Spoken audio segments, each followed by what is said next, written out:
ya hari ini. Alhamdulillah. Alhamdulillah ya, Alhamdulillah. sehat semua ya. Semoga semua dalam keadaan sehat dan dilindungi oleh Allah Subhanahu wa Ta'ala dimanapun kita berada. Amin. Baik, puji dan syukur kita panjatkan kehadirat Allah Subhanahu wa Ta'ala. Salawat dan salam kita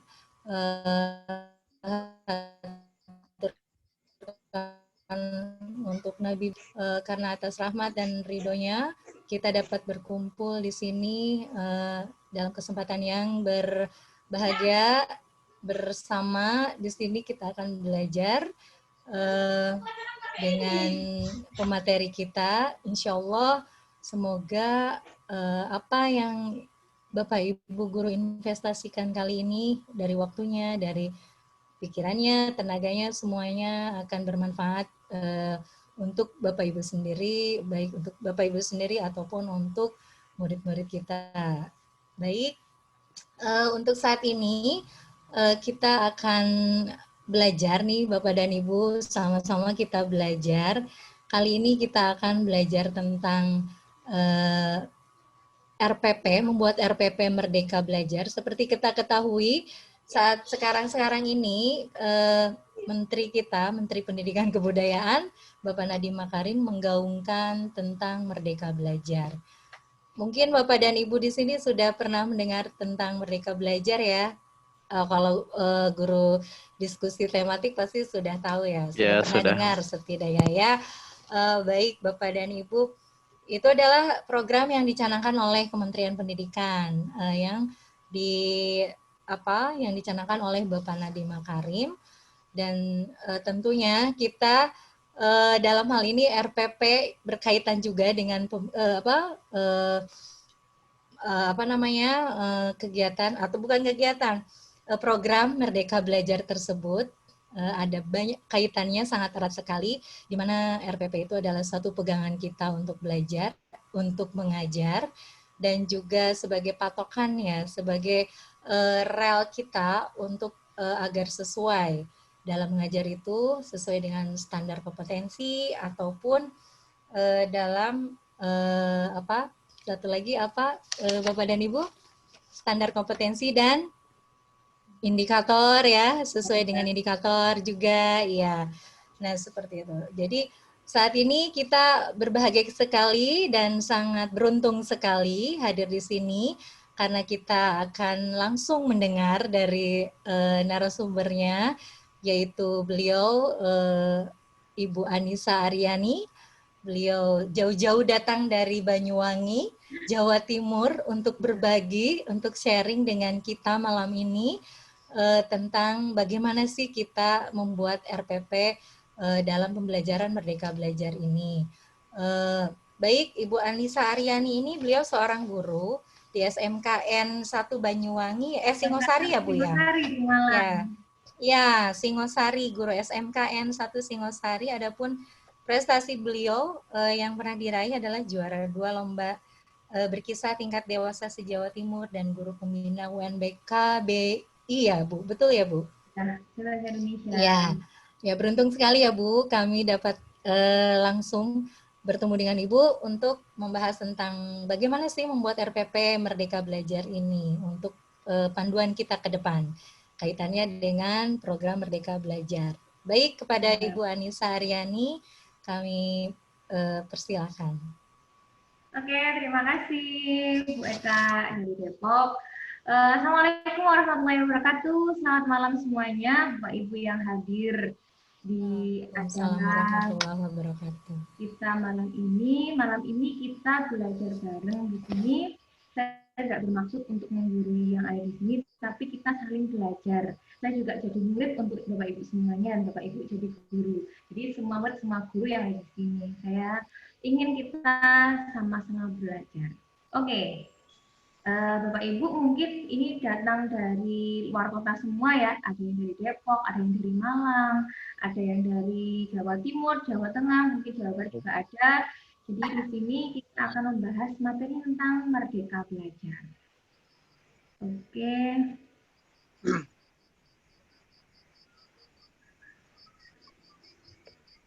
Oke, minta tolong host, saya mau menayangkan PPT-nya.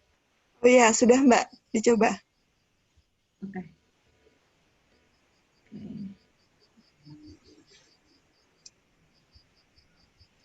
Oke, apakah sudah terlihat jelas ataukah masih kecil? Sudah terlihat jelas. Sudah terlihat. Jelas ya, nggak terlalu kecil, tulisannya kalau kecil saya besarkan lagi. Sudah jelas? Sudah jelas. Oke, Di Zoom aja mungkin Bu, di Zoom aja. Oke. Diperbesar, di full screen. Oke, sudah? Ya. Oke, sudah. Topik yang ingin saya bawakan malam ini adalah Merdeka Belajar di Tengah Pandemi. Nah, apakah Bapak Ibu sudah masuk kategori Merdeka Belajar di Tengah Pandemi ataukah belum? Nah, selanjutnya kita sama-sama belajar ya. Gimana sih Merdeka Belajar di Tengah Pandemi? Nah, saya ingin Bapak Ibu tuliskan di kolom chat 3 kata Merdeka Belajar. Maksud Bapak Ibu, 3 kata Merdeka Belajar itu apa sih? Yang pertama, misalkan bebas, tanggung jawab, dan mandiri. Nah, itu versi saya. Kalau versi Bapak Ibu, bagaimana? Silakan tuliskan di kolom chat.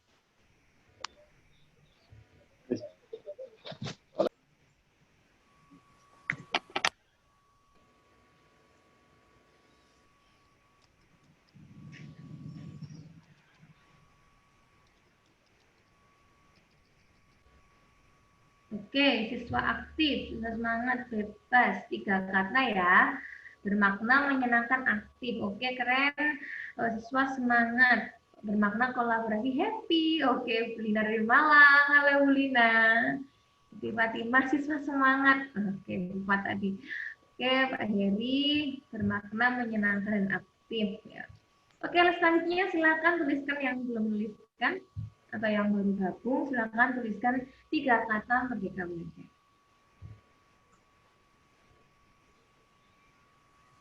Oke, dari Jawa Barat SD Nurul Iman. Ini siapa ya? Itu bebas. Terus yang kedua, yang selanjutnya, kedua seperti ini ya. Quratul A'yun, semangat menyenangkan, explore. Dari Kota Ayun. Terus dari Eka Everyone, kolaborasi dan kreatif. Oke. Dari SD Syariah Iman lagi, bebas, aktif, dan kreatif. Oke. Oke, mungkin sudah banyak. Kita lanjut aja ya. Apakah diri kita sudah masuk kategori orang yang sudah merdeka belajar ataukah belum? Kita lihat apa sih kriterianya merdeka belajar.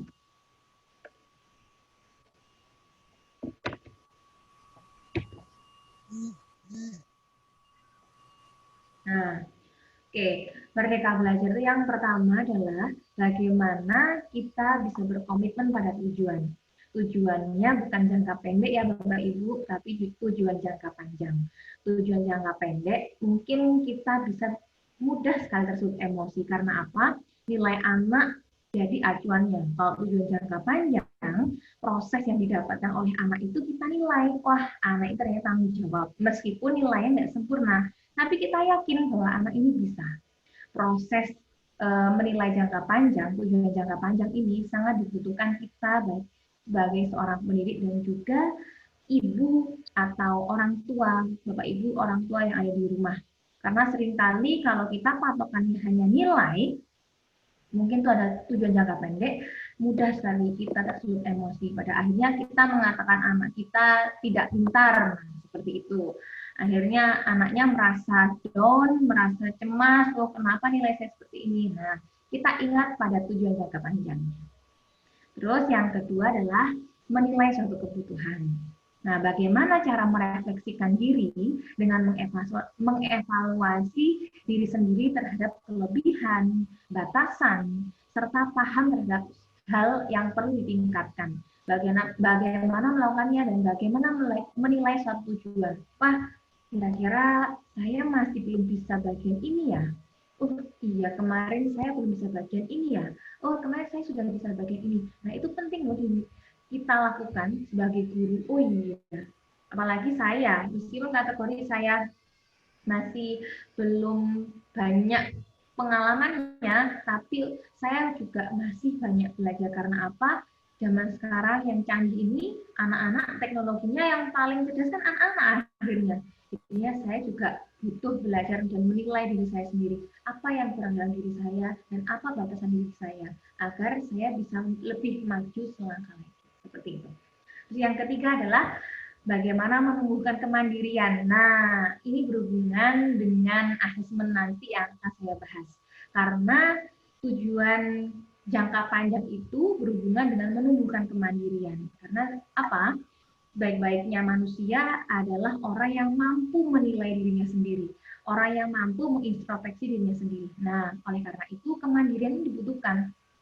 Oh, akhirnya saya tahu prioritas apa yang saya lakukan. Kemarin saya gagal mengerjakan ini. Oke, saya prioritaskan lagi pekerjaan ini yang lebih baik. Nah, seperti itu. Karena kemandirian butuh dilatih untuk anak-anak kita, untuk peserta didik kita sejak dini. Seperti itu. Oke, sudah. Lanjut ya.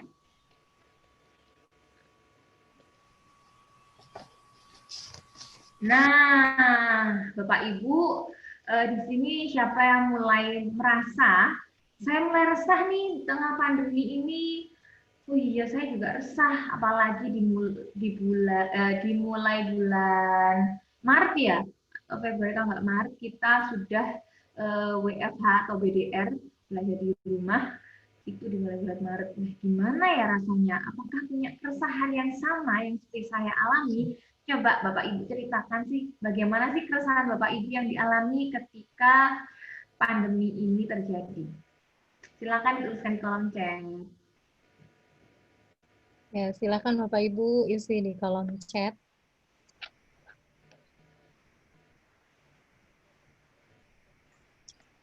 Keresahan apa yang dialami selama pandemi, ya Bu Anissa? Iya, biasanya siswa saya sering mengatakan saya tidak masuk karena kehabisan kuota, atau siswa saya tidak punya HP, siswa saya kehilangan HP, dan lain sebagainya. Pasti kita, karena pandemi ini kan baru-baru saja terjadi di akhir tahun 2019, dan di Indonesia di bulan Februari kalau nggak salah ya. Otomatis kita kan jadi orang yang panik ya dengan kondisi seperti ini. Wah, gimana ya ini, gimana ini barusan terjadi, bagaimana kita bisa beradaptasi. Oke, siswa saya mulai gelisah maunya belajar langsung. Wah, apa yang Ibu Evi alami dan katakan sama seperti saya. Wah, yang lain dong silakan tuliskan keresahannya. Terima kasih Bu Evi sudah menuliskan keresahan. Trouble sinyal, oke. Ini juga umum sekali, sama. Siswa tidak punya HP. Sama, kemarin ada yang sempat kehilangan. Saya sempat nguruskan di sekolah, akhirnya dipinjamkan. Web sekolah. Oke, lanjut. Silahkan tuliskan. Oke, kuota. Siswa tidak punya HP. Ortu siswa tidak paham mengoperasikan aplikasi. Harus membuat media virtual setiap hari. Oke.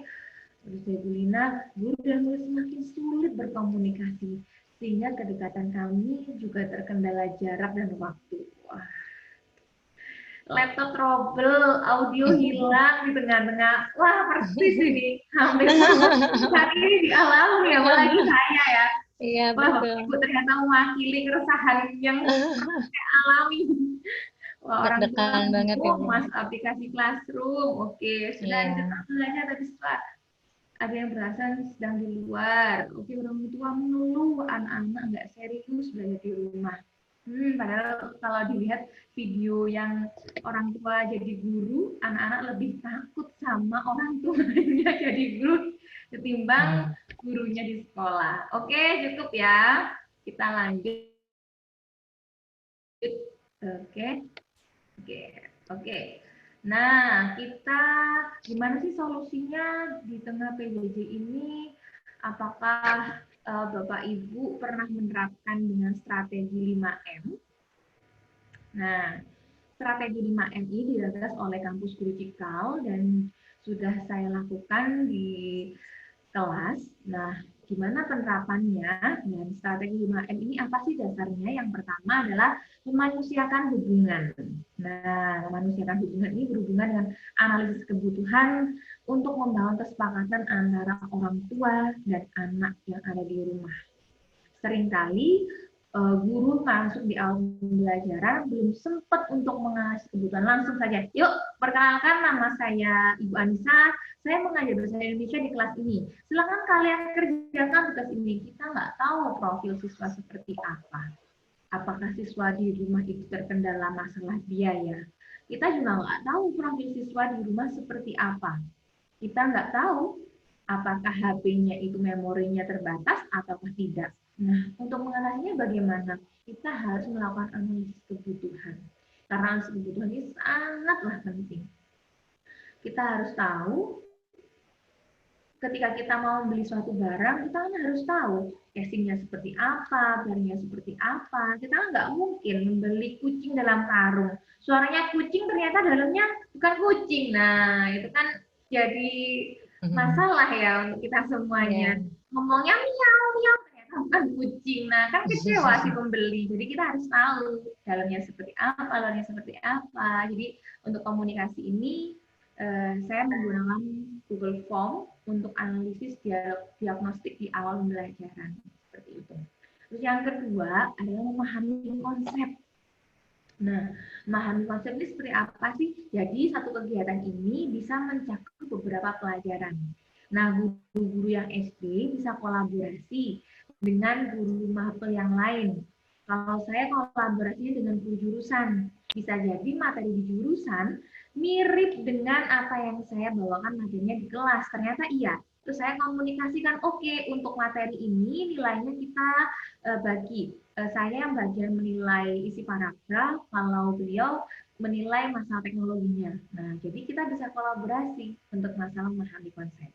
Dan juga berikan tugas yang terkait dengan lingkungan. Kita harus tahu, anak-anak juga harus tahu lingkungan seperti apa. Jangan sampai ketika anak sudah masuk pelajaran PJJ, mereka hanya asik main game, nggak tahu lingkungannya seperti apa dan nggak mau tahu. Kita harus tumbuhkan sifat empati dia terhadap lingkungan dengan cara memotret keadaan di sekitarnya, misalkan apa yang dilakukan dia di sekitarnya, apakah kegiatannya itu menyiram tanaman, itu kan juga ada hubungannya dengan mata pelajaran di IPS mungkin nilai sosialnya, nah, atau di IPA mungkin merawat tanaman, ada hubungannya dengan materi biologi, seperti itu. Yang ketiga adalah membangun keberlanjutan. Nah, membangun keberlanjutan ini memberikan umpan balik. Kira-kira kamu bisa bagian mana? Yang benar seperti apa? Oh Bu, saya nilai kan waktu itu saya nilai, terus nilainya misalkan 80. Saya bisa nggak memperbaiki lagi? Ya bisa, semampu kamu memperbaiki. Kalau kamu mau perbaiki, nilaimu juga akan saya perbaiki. Jadi memberikan rasa umpan balik kan kita senang, tahu siswanya. Oh ini yang benar, ini yang salah. Oh yang perlu saya lakukan yang seperti apa? Oh ini yang saya tidak bisa lakukan karena ini yang salah, seperti itu. Terus yang ketiga adalah memilih tantangan. Memilih tantangan terkait dengan pilihan jam belajar yang dikombinasikan aktivitas, gerak, dan diskusi. Sediakan pilihan tugas. Nah, pilihan tugasnya bisa juga kok di tengah pandemi ini berkelompok tanpa harus datang ke rumah temannya. Lakukan dengan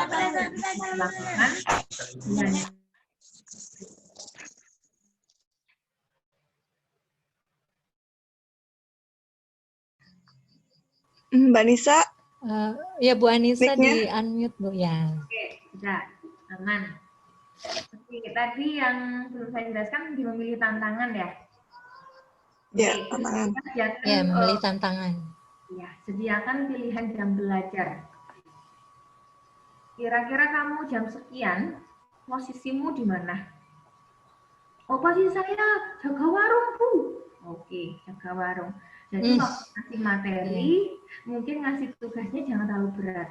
Dan kita akan kasih jangka waktu mereka. Karena ngomongnya seperti ini, saya jaga warung juga untuk beli kuota, Bu. Nah, kalau seperti itu, apa yang bisa kita buat? Selain kita memberikan tambahan waktu pilihan untuk mereka bisa menyediakan waktu mereka untuk orang tuanya dan juga untuk sekolahnya, seperti itu. Nah, yang terakhir adalah memberdayakan konteks. Memberdayakan konteks ini terkait dengan kontribusi dan hubungan tugas dengan kehidupan mereka sehari-hari. Nah, libatkan juga orang tua dalam proses belajar. Bukan berarti orang tua yang ngajari loh ya, tapi melibatkan tugasnya adalah silakan kalian buat video vlog tentang menu makanan kesukaan kalian hari ini terkait dengan teks prosedur yang saya lakukan kemarin. Wah, ternyata mereka senang, asik. Oh, ternyata saya sudah bisa bikin donat, Bu. Ternyata saya bisa masak nasi goreng, Bu. Nah, akhirnya itu kan bekal untuk mereka ketika besar nanti, mereka bisa terapkan dalam kehidupan mereka. Nah, seperti itu. Nah, sebelum kita lebih mendalam lagi, kita perlu tahap analisis kebutuhan, karena analisis kebutuhan ini sangatlah penting ya Bapak Ibu, karena analisis kebutuhan ini kan yang terjadi di awal kondisi anak-anak ini seperti apa sih, kok saya kasihkan materi seperti ini, anak-anak nggak mau, anak-anak nggak ada yang datang, anak-anak nggak mau mengerjakan, kira-kira kenapa sih anak-anak? Kita butuh analisis kebutuhan. Nah, analisis kebutuhan, ini ada beberapa trik yang bisa lakukan Bapak Ibu di rumah. Oke, selanjutnya. Oke, kita masih berhubungan dengan analisis kebutuhan nih Bapak Ibu. Nah, sekarang minta tolong Bapak Ibu tuliskan 3 kata yang ada huruf O dan T. Yang besar ya, di kertas yang polos kalau bisa ada huruf O dan T.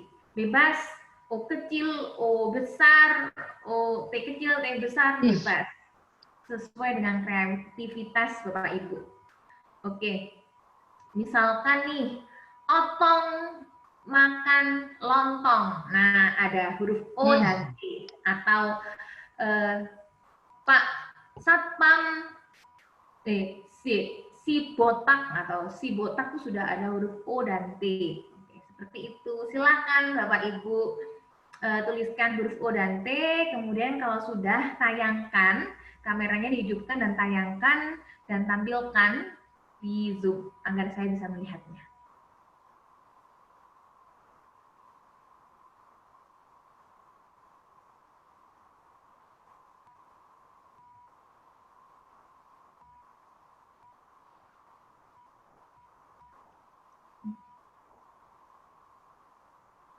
Sudah, Bapak Ibu?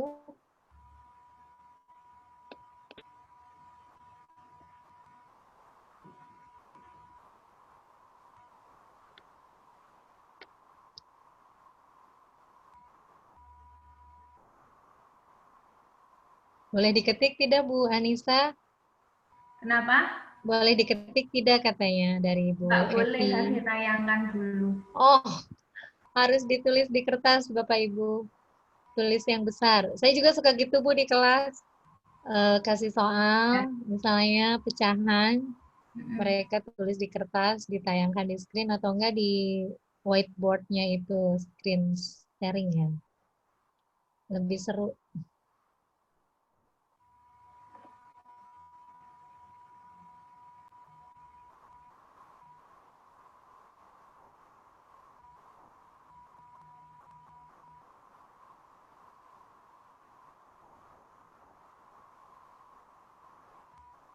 Oke, ada yang sudah?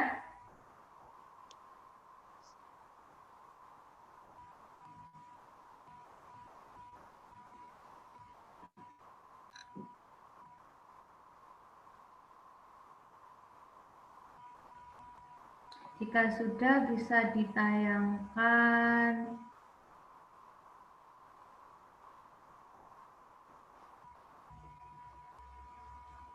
Ada yang sudah? Oke, belum.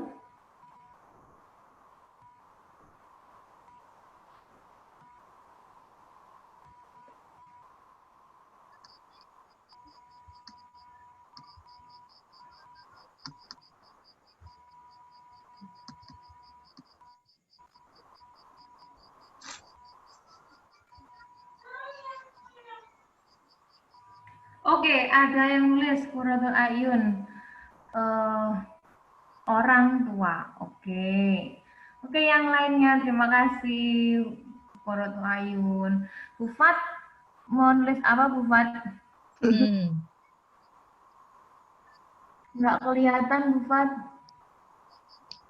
Di chat aja kali ya Bun ya. Coba Bu Fat ditayangkan sekali lagi. Ini. Coba dicetak lagi. Tulang organ orang. Tulang organ orang. Toto tolong tono. Toto tolong tono, Bu. Nah, Kreatif Bu Fat. Oke, bagus. Oke, yang lain.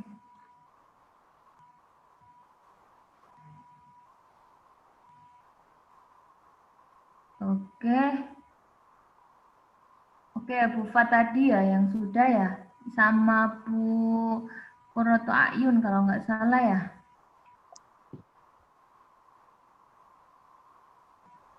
Oke, kalau ini ada Bu Dewi. Nah, ada. Obat. Oke. Nah, Bu Dewi Obat orangnya Tio. senang cerita ya, Bu? Senang cerita ya, Bu Dewi? Mana Bu Dewi? Obat Tio.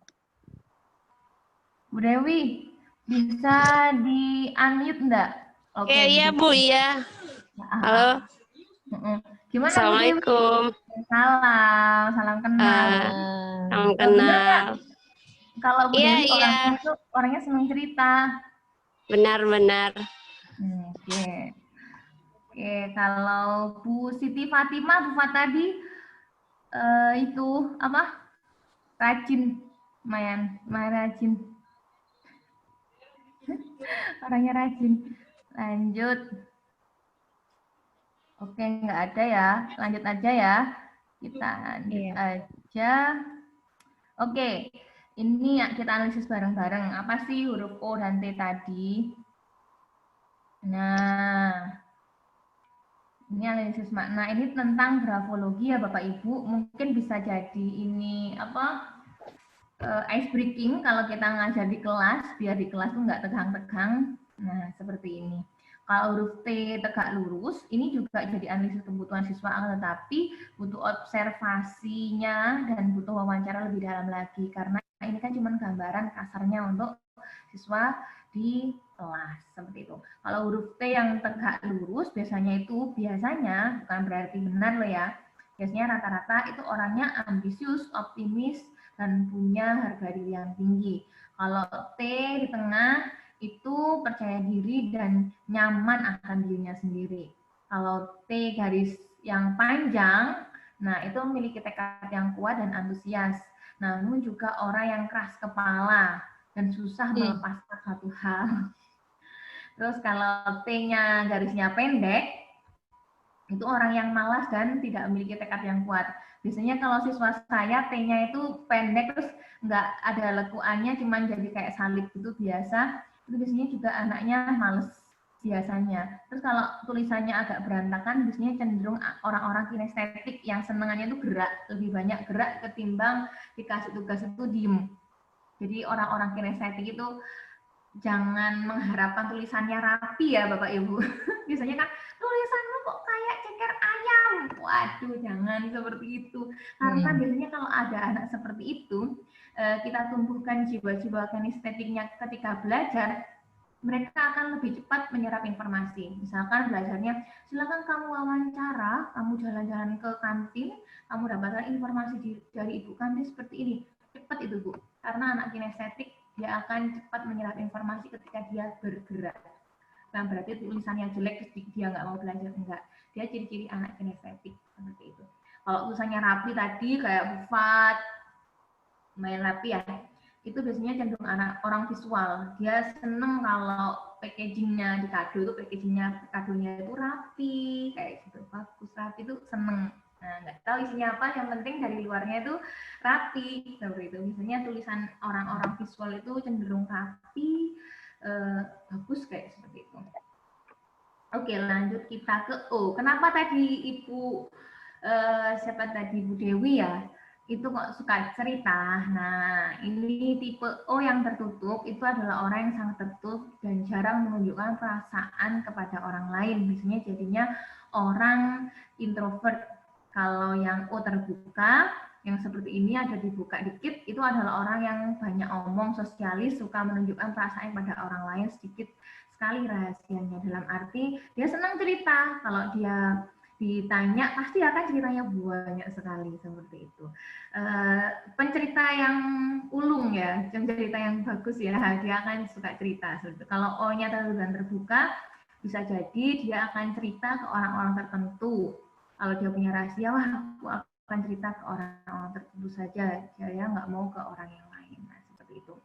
Ini bisa Bapak Ibu lakukan, jadi asesmen awal itu bisa nggak Bu? Bisa, hanya saja ini cuma gambaran kasar. Untuk selanjutnya silakan dilakukan wawancara dan juga observasi secara langsung lewat WA ataupun ketika mereka beraktivitas seperti itu. Walaupun ini hanya gambaran kasar ya Bu, bukan jadi patokan. Nah, kalau ini jadi patokan, wah jangan seperti itu. Jadi ini jadikan asesmen kasar saja. Kalau pengen jadi patokan, ada asesmen yang mungkin pakai asesmen formatif. Nah, seperti itu, ada pilihan gandanya dan sebagainya. Oke. Nah, oke.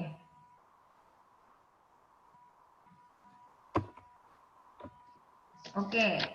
Dari yang tadi kita akan membuat survei dari gambar ini. Nah ya, bagaimana sih kepribadian dan keluarganya di rumah?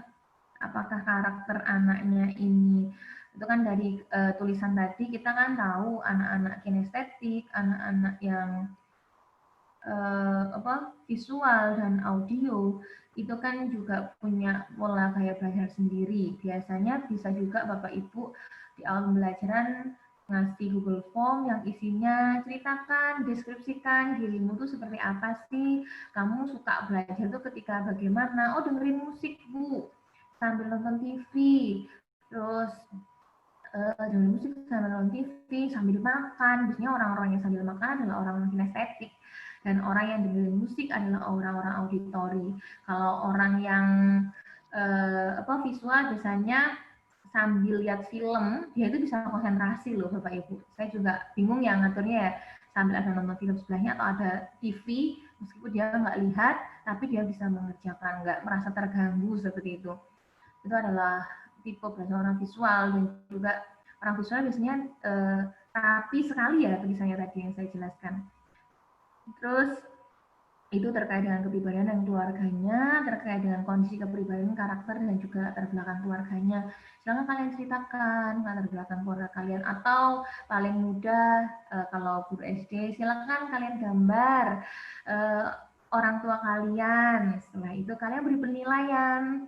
Orang tua kalian itu seperti apa, orangnya seperti apa, sifatnya seperti apa.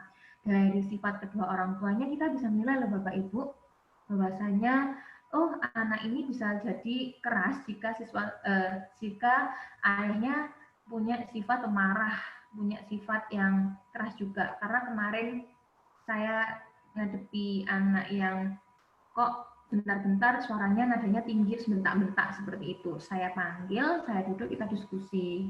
Terus tak suruh gambar ayah dan ibunya. Ternyata ayahnya itu emang pemarah dulunya. Ibunya juga suka marah-marah. Oh, pantas saja kalau imbasnya ke anaknya karakternya seperti ini. Terus kita diskusi bareng, kira-kira kalau ngomong enak nggak dengan ada suara yang keras, yang nggak enak Bu. Akhirnya setelah diskusi kita buat kesepakatan bareng bahwasanya itu nggak akan dia lakukan seperti itu.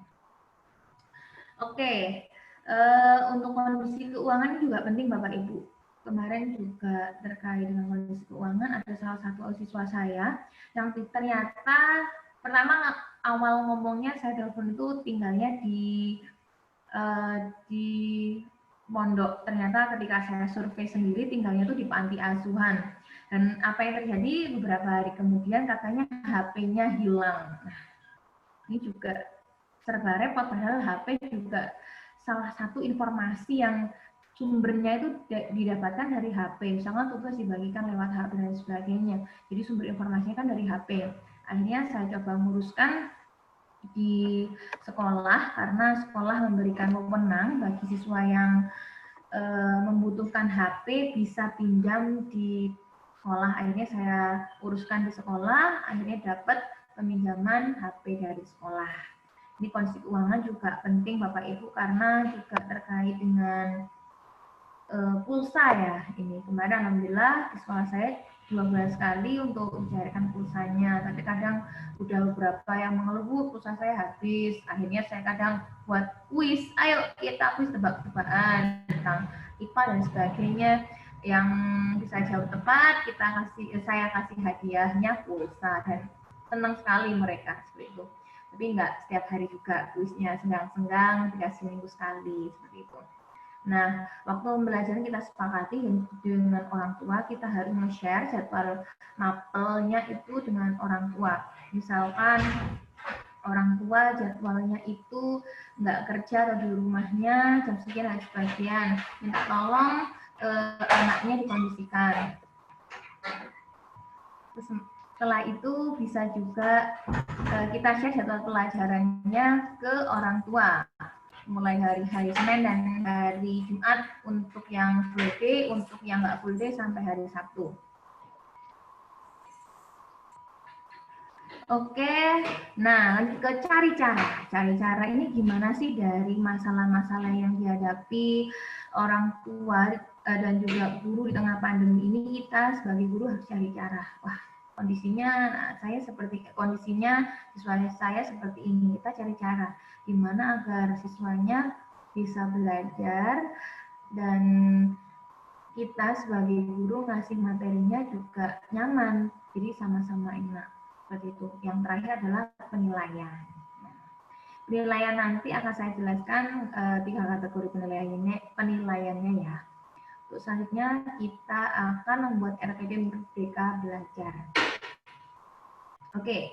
Landasan membuat RPD Merdeka Belajar ini yang pertama adalah dari analisis kebutuhan, kita akan bisa menemukan profil siswa. Nah, kita kan harus tahu profilnya seperti apa, bagaimana keadaan orang tuanya, bagaimana latar belakang siswa yang kita ajar secara virtual, dan sebagainya. Setelah kita tahu latar belakang siswa yang kita ajar seperti apa, maka kita akan merumuskan di tujuan pembelajaran. Tujuan pembelajaran ini terkait yang saya sebutkan awal tadi adalah tujuan jangka panjang, bukan jangka pendek ya Pak Ibu. Yang ketiga adalah langkah-langkah pembelajaran. Nah, langkah-langkah pembelajaran ini boleh pakai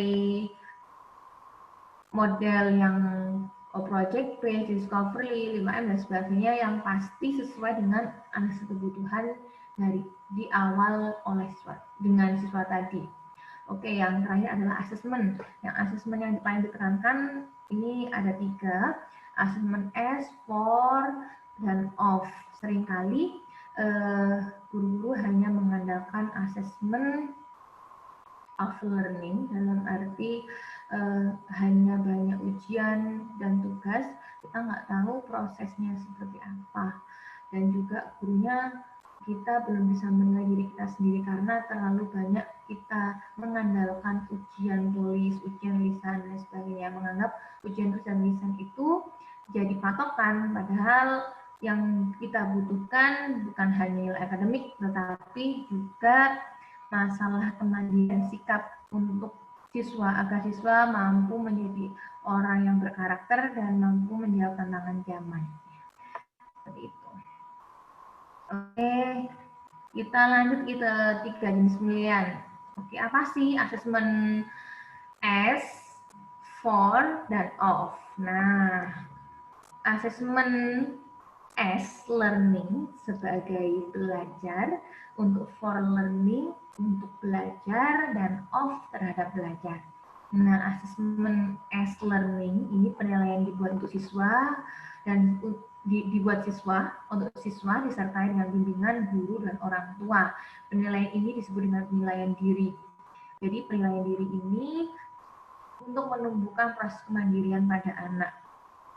Jangan sampai asesmen S learning ini kita tinggalkan. Seringkali kan kalau ada rubrik penilaian, apakah kamu sudah melakukan ini ketika pagi, itu kan seringkali guru tidak menyuruh siswa untuk melaksanakan itu, mengerjakan itu, padahal asesmen S learning ini biasanya ada di buku paket dan seringkali guru meninggalkan, oh kita lanjut aja ke tugas yang lain. Seperti padahal menumbuhkan kemandirian ini adalah salah satu bekal untuk anak menjadi anak yang lebih berkarakter, seperti itu. Untuk yang kedua adalah assessment for learning atau assessment untuk belajar. Nah, penilaian dari siswa untuk guru. Tujuannya guru untuk mampu mengetahui tingkat pemahaman siswa jika bagian yang belum paham atau mau mengubah strategi dan media yang digunakan. Jangan, oh ketika saya ngajari ini anak-anak kok belum paham ya, kita ngasih assessment. Bagaimana pembelajaran hari ini? Apakah pembelajaran hari ini kalian bisa memahami? Belum Bu, saya bisa paham hanya 50%. Jadi kita harus ubah strateginya. Apakah bisa melalui media Zoom? Oh kita terbatas kuota Bu, terus kita buat kesepakatan maunya pakai media apa? WA saja Bu, biasanya anak gitu. Oke, kita pakai WA, tapi saya mohon kita semua aktif ya, agar ketika saya menjelaskan kalian bisa memahami. Siap, biasanya seperti itu. Oke, yang ketiga adalah penilaian terhadap belajar atau penilaian terhadap belajar ini disebut dengan assessment of learning. Biasanya penilaian formatif dan sumatif seperti ulangan harian dan UTS. Sebenarnya penilaian terhadap belajar atau assessment of learning ini penting kita lakukan ketika awal pembelajaran, ketika ada kebutuhan. Tapi bukan berarti terkait dengan mata pelajaran, tapi terkait dengan latar belakang dan kondisi siswa yang ada saat ini, seperti itu. Agar kita bisa memetakan, oh anak ini belajarnya seperti ini, kondisi keluarganya seperti ini, seperti itu. Oke, lanjut. Nah, ini contoh asesmen learning ya, untuk membangun kemandirian belajar. Saya bangun jam 5 pagi, saya membersihkan rumah, saya membaca 15 menit, saya sarapan, dan sebagainya. Nah, pada akhirnya kita harus apresiasi dan kita beri skor berbintang. Jangan lupa apresiasi itu penting. Apresiasi bukan berarti kamu bagus, kamu hebat, tanpa ada alasan yang jelas. Jadi seringkali yang saya lakukan adalah menggunakan metode apresiasinya menggunakan iMessage ya Bapak Ibu. Saya kuncinya iMessage itu saya merasa senang. Nah, saya merasa senang jika, ada bunyinya, saya merasa jika kamu melakukan ini. Karena dikasih alasannya apa, terakhir harapannya. Jadi seringkali guru kan menilai seperti ini, oh bagus loh, tapi lebih bagus nah. Jangan gunakan kata tapi. Kata tapi itu hanya sebagai sangkalan. Seringkali kata tapi yang didengarkan adalah yang paling poin pentingnya di belakang, bukan di depan. Karena kata tapi adalah kata sangkalan tadi kan. Jadi seringkali mereka kecewa, di awal sudah katakan bagus, tapi akhirnya jelek. Nah, seperti itu. Jadi gunakan media komunikasinya pakai trik iMessage. Saya merasa jika kamu gini. Karena, saya merasa jika karena saya harap Nah, itu ada 4 kunci ya. Silakan diterapkan pakai model atau metode iMessage. Ini saya dapatkan dari sekolah parentingnya keluarga kita.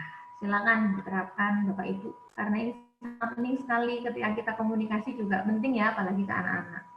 Oke, lanjut. Nah, ini kita bangun bareng-bareng untuk penilaian untuk belajar. Nah, penilaian untuk belajar ini terkait dengan apa sih? Nah, penilaian untuk belajar ini sebagai proses kita mengajar, apakah kita mengajarnya ini anak-anak berhasil memahami ataukah belum.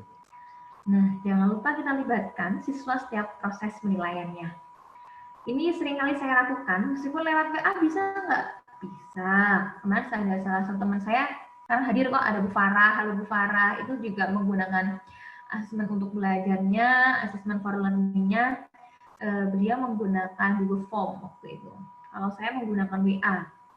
Nah, ini medianya bebas ya Bapak Ibu, bisa menggunakan WA, bisa menggunakan Google Form.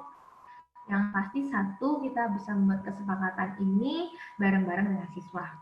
Oke, ini yang saya lakukan kegiatannya adalah tentang terkait dengan penilaian. Penilaiannya ini kita belajar ini. Setelah itu kamu mau minta nilai berapa? Saya kasih 4 kriteria. Nilainya sempurna, bagus, cukup, dan kurang.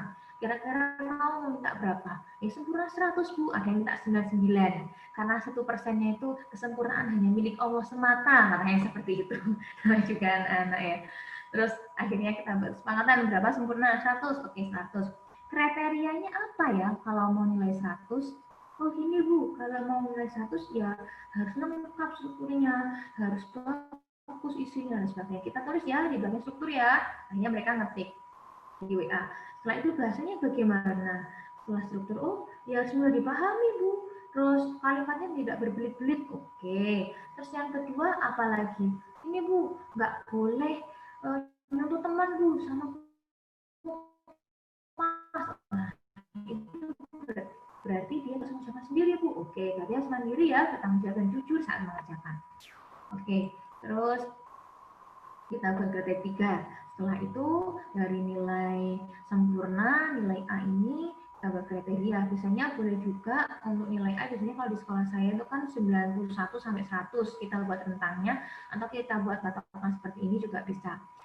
Untuk nilai 85 katanya seperti ini, 75 seperti ini, bawah 75 seperti ini. Kita harus buat kriterianya sesuai dengan kesepakatan anak-anak di kelas. Jangan sampai gurunya hanya memberikan patokan saja, tapi tidak melibatkan siswa. Kita harus melibatkan siswa, karena ketika siswa kita libatkan, mereka akan mempunyai pilihan. Dan pada akhirnya, pilihan yang mereka pilih, dia akan bertanggung jawab terhadap pilihan yang mereka pilih, seperti itu. Nah, sudah sepakat ya? Sepakat Bu, dikumpulkan kapan? Minggu sepakat, sebelum minggu depan. Oh sepakat Bu, jamnya jam berapa? Mau pagi, sore, atau malam? Malam tapi jangan terlalu malam. Oh ya Bu, jam 8. Oke, sepakat jam 8. Akhirnya mereka sepakat bareng-bareng dikumpulkan jam 8. Seperti itu Bapak Ibu.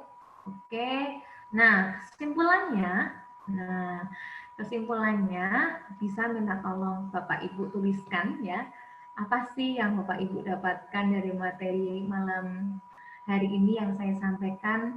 Apakah Bapak Ibu menyimpulkannya dari hasil asesmennya atau dari serangkaian keseluruhan? Silakan dituliskan di kolom chat kesimpulannya apa sih yang sudah Bapak Ibu pahami.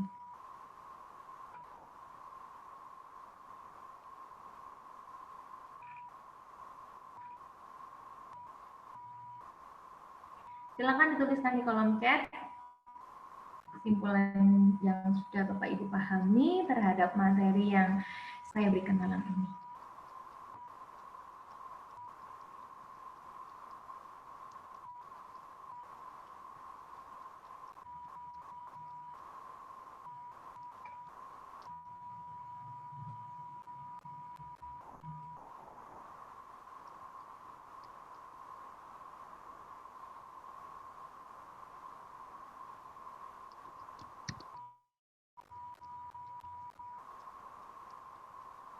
Oke, dari Bu Fat. Oke, Bu Fat. Jadi anak bebas mengungkapkan pendapatnya. Iya, terkait penilaian kita harus jelas dan bebas. Pada intinya, mereka akan tahu dan mengukur dirinya sendiri. Oh, itu kan berdasarkan penilaian kita bareng-bareng nih. Berarti aku dari penilaian itu, aku kalau pengen dapatkan nilai sempurna, aku harus seperti ini dong. Nah, seperti itu. Jadi mereka kalau kita libatkan, greget belajarnya, semangatnya itu bakalan tumbuh. Seperti itu. Oke, jadi anak bebas mengungkapkannya benar banget, kita harus libatkan. Oke, selanjutnya silakan tuliskan kesimpulannya apa sih yang didapatkan dari kita malam hari ini.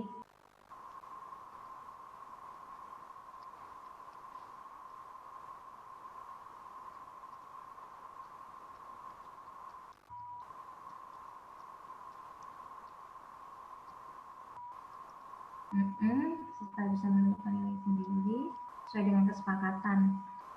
Oke, guru harus lebih kreatif dan lebih inovatif dengan siswa dalam belajarnya menyenangkan dan bermakna. Mulai semata-mata mengajar nilai dan mengerjakan tes. Oke, pentingnya keterlibatan siswa dalam belajar. Terus yang lain silakan.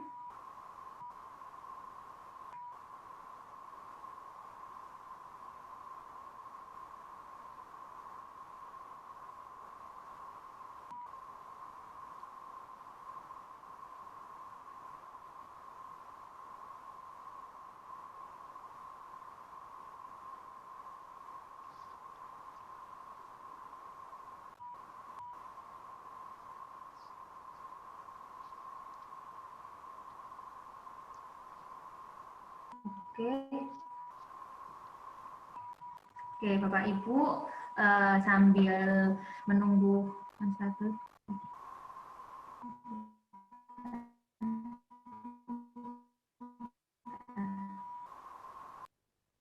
Oke, Bapak Ibu sambil nunggu yang tulisan kesimpulan, silakan Bapak Ibu kalau mau ada yang ditanyakan terkait materi yang sudah saya sampaikan, silakan.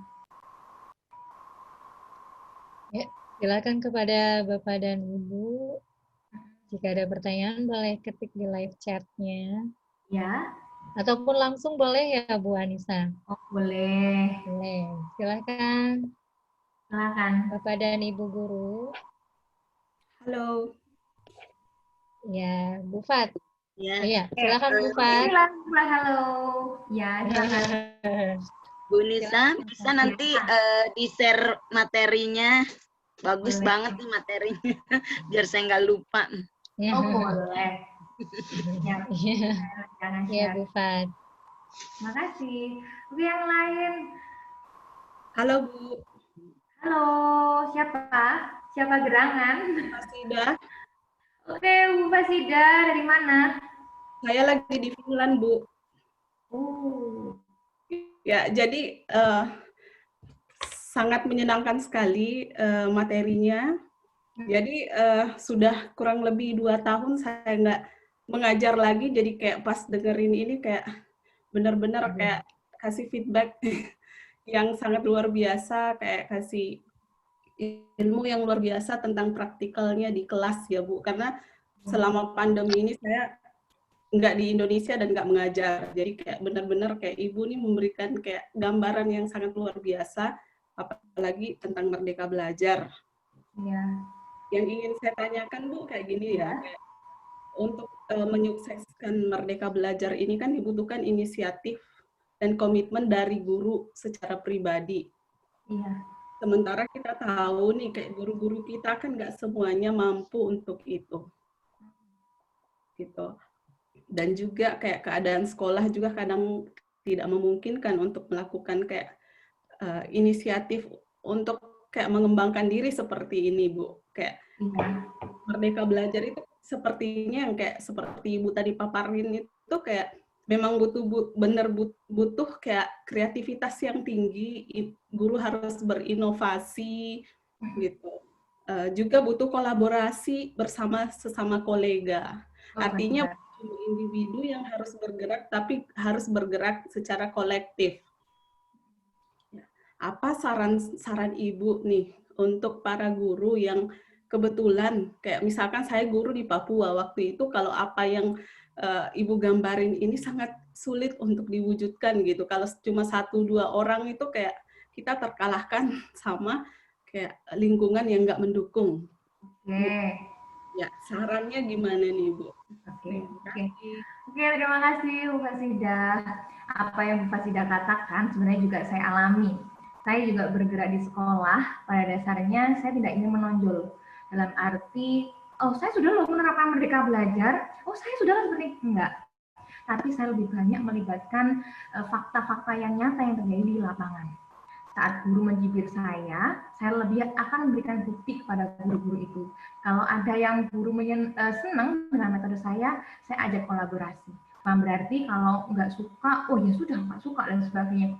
Kita butuh bukti aja, karena guru-guru yang seperti itu mungkin belum tahu, ternyata buktinya efeknya seperti ini loh ke anak-anak. Seperti ini loh ke anak-anak.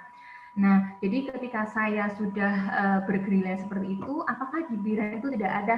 Pasti ada dong. Karena ketika ada guru kreatif atau ada guru yang menonjol sedikit kan kalau di sekolah langsung jadi sorotan seperti itu.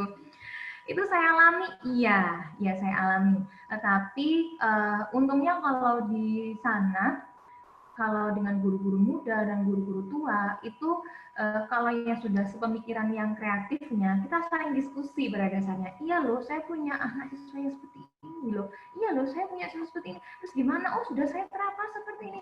Jadilah hasil diskusi itu akhirnya mereka terapkan di kelas seperti itu. Bukan berarti kalau ketika kita sudah Merdeka Belajar, kita akan jumawa dalam arti, saya tahu loh Merdeka Belajar itu seperti ini. Nanti ujung-ujungnya kalau seperti itu tanpa ada bukti nyata yang terjadi, mereka akan ngomong alah cuma omong kosong dan sebagainya. Jadi seringkali yang saya libatkan itu adalah siswa, dan seringkali yang hasil melibatkan siswa itu harus punya bukti otentik. Nah, bukti otentiknya seperti apa?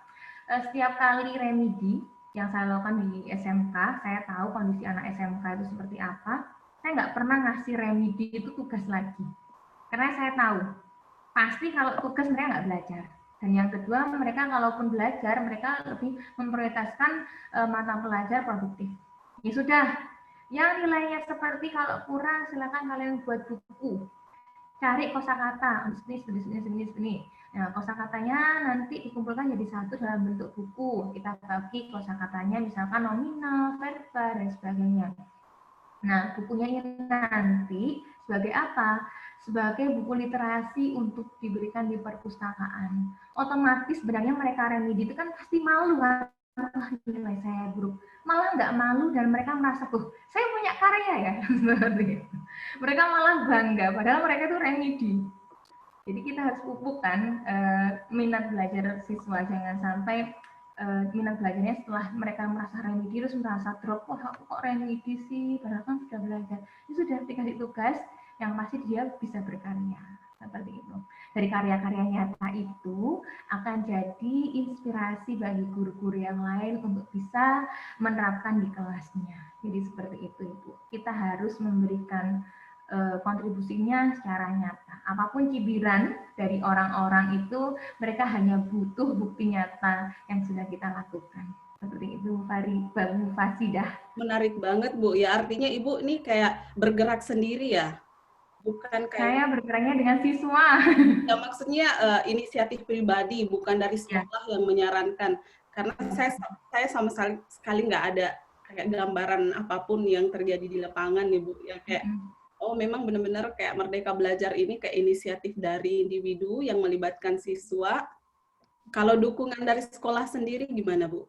Biasanya kan kepala sekolah nggak semua sama ya, Bu? Iya, betul.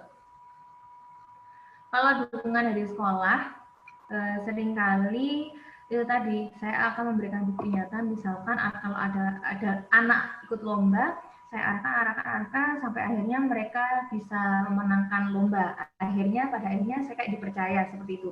Tapi yang dipercaya itu bukan berarti saya akhirnya akan sombong habis itu, oh nanti ngatur seperti enggak, tetap yang tadi. Kalau mereka sudah percaya, berarti saya diamanai itu kan punya nilai tersendiri menurut saya.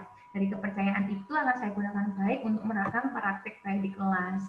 Kemarin sebelum pandemi yang saya lakukan ketika anak-anak sebelum pandemi ini terjadi, mereka kolaborasinya belajarnya di SD. Jadi SMK itu kolaborasi dengan SD loh Pak Ibu. Ngapain? Di SD mereka menerapkan yang namanya mata pelajaran materinya proposal.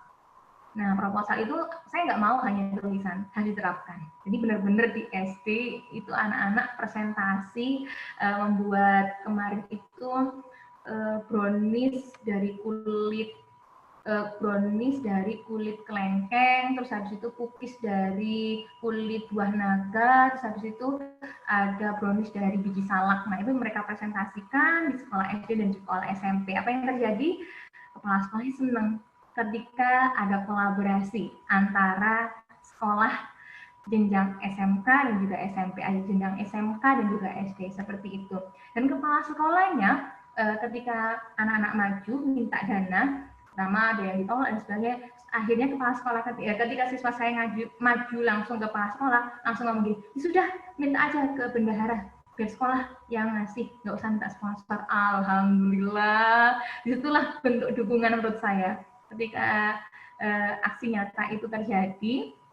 Dan bentuk dukungannya itu sangatlah nyata ketika saya dan juga anak-anak melakukan itu. Yang penting kita bisa bermanfaat saja. Sangat menginspirasi nih Bu. Makasih atas jawaban dan sharingnya. Ya, sama-sama Bu Fasidah. Oke, yang lain bisa diketik di kolom chat ya. Sebentar saya ngambil cas karena habis ini kalau HP saya mati, maka data juga akan mati. Oh iya Bu. Silakan Bapak Ibu, jika ada pertanyaan silakan diketik di kolom chat. Luar biasa ya Bapak Ibu hari ini, Masya Allah Ibu Anissa merupakan single fighter bersama murid-muridnya untuk mencanangkan Merdeka Belajar. Semoga saya pribadi dan teman-teman semua juga bisa melakukan hal yang sama, terinspirasi dengan Bu Anissa. Silakan Bapak Ibu.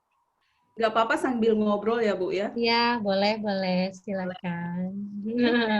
Bener-bener ini dibuka banget pikirannya, ternyata kayak memang butuh kayak apa ya, inspirasi dari betul. yang bisa menularkan ke teman-teman lain. Iya, betul.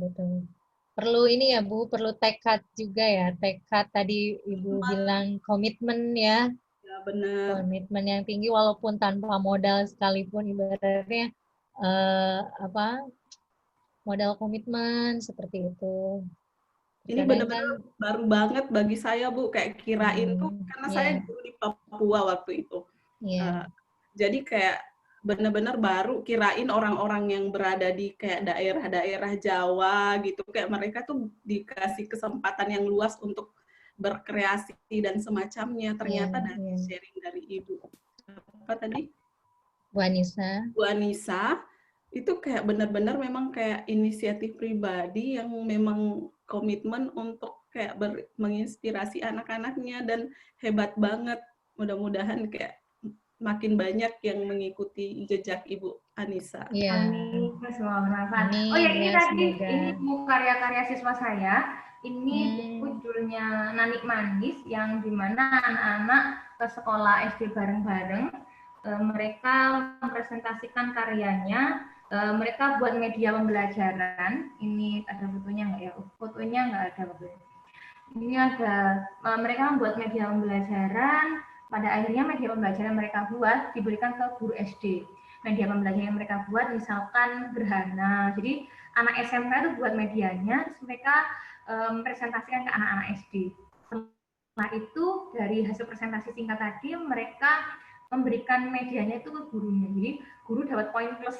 Poin plusnya sudah ada medianya dan dapat buku kenang-kenangan dari anak-anak buat tadi, itu bisa dipelajari. Namanya Nanik Manis. Nanik Manis ini anak teknik main sains.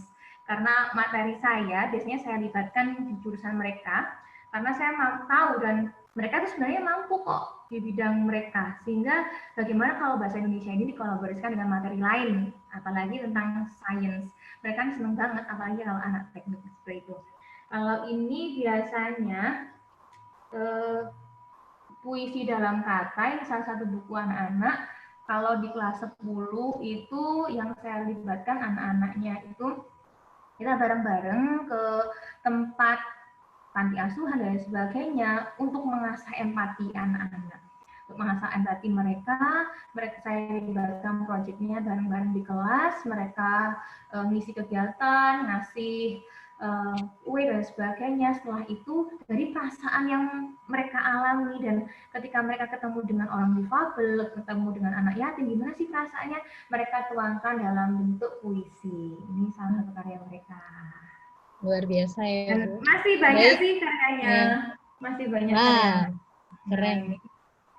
Bagus Bu, Masya Allah. Ya, keren banget. Luar biasa ya Bu Anissa. Bu Anissa, ini ada pertanyaan Bu Anissa. Ya, silakan. Ya, pertanyaannya, selama ini metode dan kurikulum memang telah dan ditata, namun selama pandemi memang perlu penyesuaian. Mohon petunjuk terkait penyesuaian siswa dan guru serta orang tua. Bagaimanakah langkah dan saran Ibu dalam menguatkan dan menunjukkan kegunaan konsep Merdeka Belajar? Jadi bagaimana langkah dan sarannya untuk menguatkan dan menunjukkan kegunaan konsep Merdeka Belajar yang sedang dicanangkan ini? Oke, untuk masalah terkait dengan kurikulum, penyesuaian guru dan orang tua, bagaimana langkah saran dari Ibu dalam menguatkan dan menggunakan. Oke, ini saran untuk guru. Ya, untuk Ya, gurunya. siswa dan guru serta orang tua. Untuk siswa, guru, serta orang tua. Oke. Kan melibatkan 3 ya, Bu ya? Iya. Oke, sebelum kita lanjut ke siswa dan orang tua, merdeka belajar itu ada dalam diri kita sendiri. Kita tanyakan dulu, diri kita sudah merdeka atau belum? Kalaupun belum, kita merdekakan dulu. Nikmati segala prosesnya. Kalau sudah kita nikmati segala prosesnya, kita baru libatkan ajak orang lain, seperti anak dulu. Setelah anak kita libatkan, kondisi latar belakang keluarga seperti apa, kemudian orang tua. Kenapa kita harus ngobrol dengan anak? Karena anak itu biasanya orang yang paling jujur dibanding dengan orang tua. Kenapa? Misalnya tanya apa, dia akan belak-belakan kalau jawab. Kalau orang tua pasti ada yang ditutupi menurut saya. Jadi kita merdekakan diri dulu, setelah kita merasa merdeka, nikmati segala proses merdekaan itu, setelah itu kita mulai komunikasi dengan anak, dan terakhir ke orang tua. Melalui apa? Kita mulai chat WA, kita melalui telepon juga bisa. Misalnya semuanya bingung, sibuk dan sebagainya, kita coba untuk survei ke rumahnya masing-masing. Yang menurut Bapak Ibu yang penting itu yang mana sih? Oh, yang penting adalah anak yang nggak pernah ngerjakan soal, nggak ngerjakan tugas dan menghilang. Kemana kah gerangan? Nah, biasanya itu langsung saya telepon. Gimana kabarnya? Baik Bu, terus aktivitasnya apa? Sekarang gimana? Setelah mereka cerita, biarkan mereka cerita, baru kita tanya. Oke, ada salam loh dari guru ini, katanya kamu belum mengerjakan. Benar apa enggak? Oh iya Bu, HP saya rusak dan sebagainya. Pasti ada alasan, kita jenguk ke lokasinya. Dan ternyata benar kemarin HP-nya itu hilang, makanya tugas-tugasnya itu nggak dikumpulkan. Setelah selesai, kita buat kesepakatan bareng-bareng dengan kakaknya. Karena posisi yang tinggal di panti itu dia dan dengan kakaknya. Dia anak yatim. Posisi keluarganya itu menengah ke bawah. Orang tuanya hanya melihat yang penting anak saya sekolah, tanpa harus tahu anak saya sudah mengerjakan tugas atau belum. Nah, seperti itu. Kita harus ngobrol dengan wali siswa yang kira-kira walinya ini juga peduli dengan nah, sampai kita ngobrol dengan wali siswa, ternyata dia nggak deket, ternyata dia jauh. Ya kan sulit juga. Yang paling nyaman siapa sih anak di rumah? Biasanya ibu, kita ngobrol dengan ibu. Dia nyaman dengan siapa? Dengan siapa? Kakak. Yang kita ngobrol dengan kakaknya. Seperti itu. Untuk jawaban merdeka belajarnya seperti itu ya. Ini bukan masalah konsep, tapi merdeka belajar itu nyata, ada dalam diri kita sendiri. Kita harus merdeka dulu dong sebelum kita merdekakan orang lain. Ya. Oke, baik Bu Anissa. Pertanyaan selanjutnya Bu, mau tanya Bu, saya sudah berusaha merancang pembelajaran yang konteksnya dekat dengan kehidupan siswa. Saya juga selalu berusaha supaya komunikasi dan diskusi terus berjalan dengan menyapa atau diskusi santai, topik ringan, tanya pendapat, dan lain-lain. Tapi partisipasi siswa sangat minim. Yang menjawab di WA maupun e-learning hanya beberapa orang saja. Bagaimana Bu cara meningkatkan partisipasi mereka tanpa harus mengancam alfa atau nilai kosong? Ya, ini pasti semua mengalami ini. Sama. Iya, silakan Bu.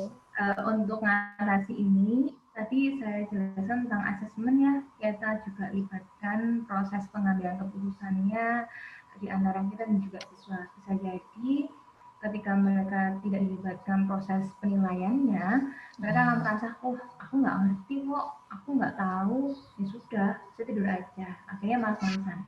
Kita libatkan, dia akan merasa, oh aku dilibatkan, ternyata aku dianggap ya. Dia akan ikut masuk. Misalkan, waduh kita sudah libatkan, tapi kok tetap aja dan sebagainya. Kita hadapi siswa yang nggak mengumpulkan, ada keberatan tugas nggak, ada keberatan yang bagian mana, sehingga nggak mengumpulkan.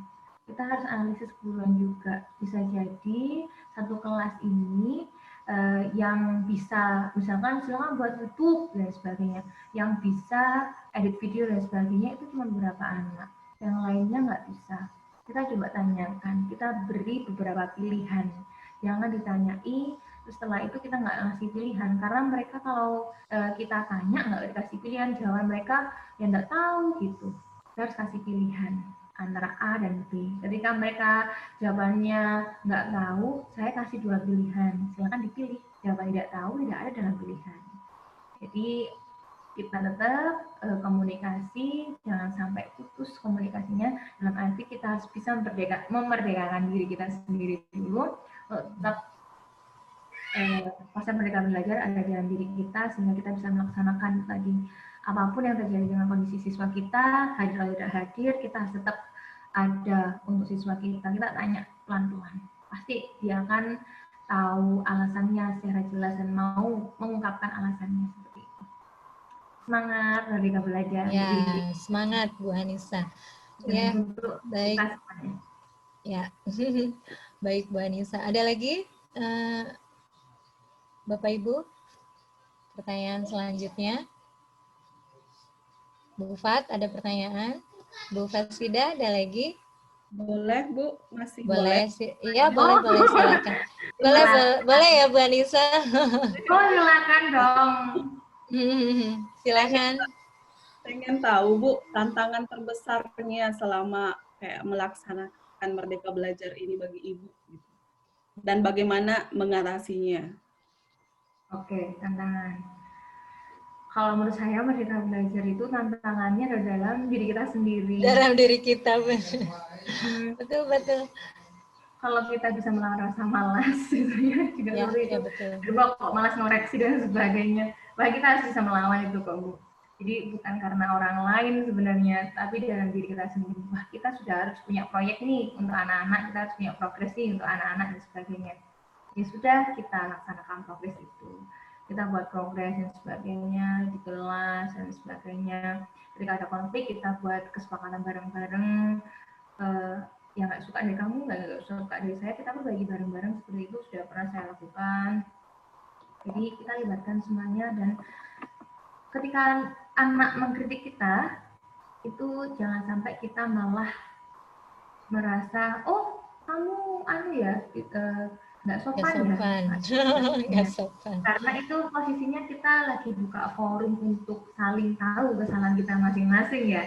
Jadi kalaupun seperti itu, waktu itu saya benar-benar ada masalah di kelas itu. Jadi ngomong sudah, kalaupun saya bukan guru yang terbaik dan sebagainya, saya minta maaf. Dan saya memang belum baik bagi kalian. Juga saya masih butuh banyak belajar, dalam arti saya juga masih merasa bodoh dalam hal ini. Ketika ada apa-apa, mungkin kita saling bisa belajar, kita saling bisa mengoreksi antara satu sama lain, agar kita tidak saling menyalahkan. Akhirnya kita saling bareng-bareng buat kesepakatan, dan akhirnya komunikasi bisa lancar. Kan seringkali kita kalau sudah dikritik, nanti naik pitam. Ya, itu kan. Iya. Iya, itu. Jadi ketika dikritik, ya saya tulis saja apa sih kekurangan saya. Jadi saya sudah mengkritik mereka kritik saya balik. Kita kesepakatan bareng maunya seperti apa, dan bagaimana yang perlu dikoreksi dari dalam kita, dan kita perbaiki bareng-bareng. Jadi kita belajar dari mana? Dari dalam diri kita sendiri. Untuk masalah koreksi dan sebagainya, biasanya itu evaluasi bareng-bareng kita laksanakan bareng siswa. Kalaupun ada guru yang ngomong, kok model belajarmu seperti ini, kok itu sudah makanan saya sehari-hari, karena kalaupun saya disuruh ngomong pakai kurikulum pemerintah yang harus seperti ini, pasti saya akan mengubahnya. Karena saya tahu kebutuhan siswa saya di kelas seperti apa. Nggak mungkin kan kita samakan, akhirnya kita semua kalau siswa dengan siswa, maka ngajar pun akan ngalir dan nyaman antara satu sama lain. Seperti itu, Bu Fatsida. Terima kasih, Bu. Satu lagi boleh nggak? Oh, boleh. Ya, silakan. Silakan Bu Eka, tenangkan anaknya. Eka santai. Iya, betul. Itu gimana caranya kayak dapat inspirasi ya, gitu. Kurang terdengar jelas suaranya Bu Fatsida. Oke. Gimana cara Ibu kayak dapatin inspirasi, berinovasi? Tentunya kan setiap hari pasti kayak dapat apa ya, kayak insight dari mana tuh Bu? Apakah belajar dari seseorang, apakah ada sumber ilmunya gitu yang bisa di-sharing biar teman-teman guru yang lain juga bisa punya kreativitas yang sama? Oke, terima kasih. Saya adalah salah satu penggerak di komunitas guru belajar Malang, di mana komunitas guru belajar Malang ini di bawah naungan KGBN, Komunitas Guru Belajar Nusantara. Dan Komunitas Guru Belajar Nusantara dulunya ada di bawah naungan Kampus Guru Ikal dan Yayasan Guru Belajar. Di situ banyak guru-guru di luar Jawa, di seluruh Indonesia pada intinya yang selalu memberikan praktik baik pembelajaran ketika di kelas. Di situ saya mendapat inspirasinya. Yang kedua, saya juga aktif di beberapa komunitas keluarga kita ID di Rangkul. Terus yang kedua sekolah parenting, meskipun saya posisinya belum nikah dan belum punya anak, tapi saya ngerasa kita harus tahu loh psikologi anak seusia seperti itu seperti apa, dan cara mengatasinya juga seperti apa. Yang kedua, saya juga terlibat di beberapa komunitas seperti Rumah Zakat, berbagi nasi bungkus bersama murid saya, terus di Rumah Zakat dan komunitas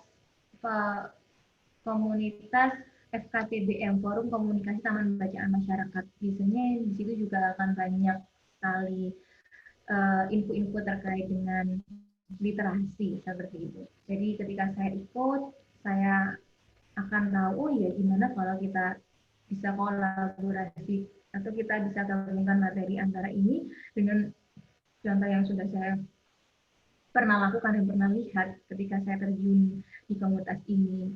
Jadi link komunitas itu memang sangat mempengaruhi untuk masalah inspirasi dan juga buku sih. Ketika saya punya masalah dan sebagainya, itu larinya saya cari buku. Kira-kira buku yang tepat mengatasi anak ketika ada masalah ini apa? Coba baca buku ini. Saya selalu nyari atau pinjam di perpustakaan atau beli di Gramedia atau di Proklamasi. Saya seperti itu. Saya meluangkan waktu untuk komunitas, untuk jaring saya, dan saya luangkan waktu untuk mencari sumber belajar lewat buku. Seperti itu, Mbak Sida. Wow, menarik sekali ya Bu ya. Yang pertama tadi itu apakah boleh mendaftar atau gimana Bu? Yang boleh sekali, Mbak Sida. Ada di kota mana? Saya sekarang lagi di luar negeri Bu. Oh, di luar negeri. Di luar negeri masih belum ada ya. Tapi nggak masalah sih untuk gabung. Ya nanti kembali ke Indonesia boleh. Pengen banget belajar. Kalaupun mau gabung di komunitas saya yang di Malang juga nggak apa-apa. Kita boleh Bu.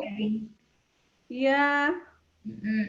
Saya dapat di sini kayak mentahnya teori dari learning science, teori-teori dari pakar pendidikan dunia gitu yang harus saya translate lagi ke konteks Indonesianya. Jadi kayak pengen banget merelate kayak sekarang tuh susah banget kayak semuanya itu masih mentah banget. Jadi kayak nanti pulang ke Indonesia harus diterjemahkan. Boleh di-sharing Bu di mana ya? Kayak di silakan, boleh nanti kita saling WhatsApp setelah kegiatan ini, nanti bisa minta nomor saya ke Bu Eka ya. Boleh. Iya. Adminnya, nanti kita bisa WhatsApp-an, nanti saya masukkan ke grup WA-nya saja. Nanti kita bisa diskusi bareng di situ. Iya. Iya, baik Bu Anissa. Oke. Ini ada pertanyaan, Bu. Buku apa belum sebentar. Izin guru, buku apa yang biasa guru baca terkait anak? Oke, sebentar saya bawakan punya. Ada sebentar ya.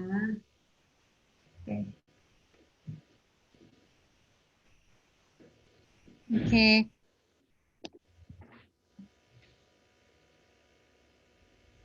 Oh, Bu Fasida di Finland ya, Bu? Iya, Bu. Oh iya, Masya Allah. Enak dong, Bu. Di sana juga ini ya, konsep belajarnya bagus ya? Ya, alhamdulillah Bu banyak belajar. Iya. Bisa Tapi sharing juga lagi-lagi nanti. kayak konteksnya berbeda. Kayak memang benar-benar kayak Indonesia, Finland, kayak memang kayak masyarakatnya kan berbeda, budayanya berbeda, Iya, jadi betul. nggak bisa dibanding-bandingin. Iya, betul. Punya Oke, konsep sendiri saya ya. lanjut lagi. Oke, Hmm. Oke, baik, Bu kalaupun Anissa. Bapak Ibu di rumah posisinya ngajar SD dan sebagainya, ini bacanya ringan banget. Namanya bukunya Kartu Anak Nakal. Hmm. Nah, Itu isinya oke, saya spoiler sedikit bentar ya. bedah Nanti buku, Bu. Bedah buku sedikit. Iya, panjang jadinya ya, Bu. kalau di Kartu Anak Nakal ini sudut pandangnya si anak.